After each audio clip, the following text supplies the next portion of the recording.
ನನ್ನ ಭವಿಷ್ಯ ಬೇಕಂದ್ರೆ ಕೇಳ್ತಾ ಇದ್ರೆ ಕೇಳಿ, ಇಲ್ಲ ಅಂದ ಬಿಡ್ತಾ ಇದ್ರು ಬಿಡಿ.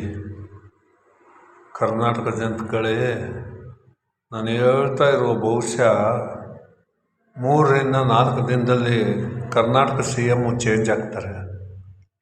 ಯಾವ ಕಾರಣಕ್ಕೆ ಅಂತ ಗೊತ್ತಿಲ್ಲ. ಒಟ್ಟು ಕರ್ನಾಟಕ ಜನಗಳಿಗೆ ನಾನು ಹೇಳ್ತಾ ಇರುವುದು ನನ್ನ ಭವಿಷ್ಯ. ನನ್ನನ್ನು ನಂಬ್ತಾ ಇದ್ದರೆ ನಂಬಿ, ಇಲ್ಲ ಅಂದರೆ ಬಿಡ್ತಾ ಇದ್ರೆ ಬಿಡಿ. ಯಾಕಂದರೆ ಕಲಿಯುಗದಲ್ಲಿ ನಂಬುವ ವ್ಯಕ್ತಿಗಳನ್ನು ನಂಬಲ್ಲ, ಅನಾಚಾರ ಆ ಥರ ಮಾಡುವ ವ್ಯಕ್ತಿಗಳನ್ನು ಅಷ್ಟೇ ನಂಬ್ತಾರೆ. ಅದಕ್ಕೆ ಹೇಳ್ತಾ ಇರೋದು. ನಾವು ಮಾತ್ರ ಹೇಳ್ತಾ ಇದ್ದೇವೆ, ಕರ್ನಾಟಕದ CM 3-4 ದಿನದಲ್ಲಿ ಚೇಂಜ್ ಆಗ್ತಾರೆ. ಯಾರಾಗ್ತಾರೆ ಅವನ ಹಣೆ ಬರದಲ್ಲಿ ಇರುತ್ತೆ, ಅವನಿಗಿದೆ ಅಷ್ಟೇ ಈ ಕರ್ನಾಟಕದ CM.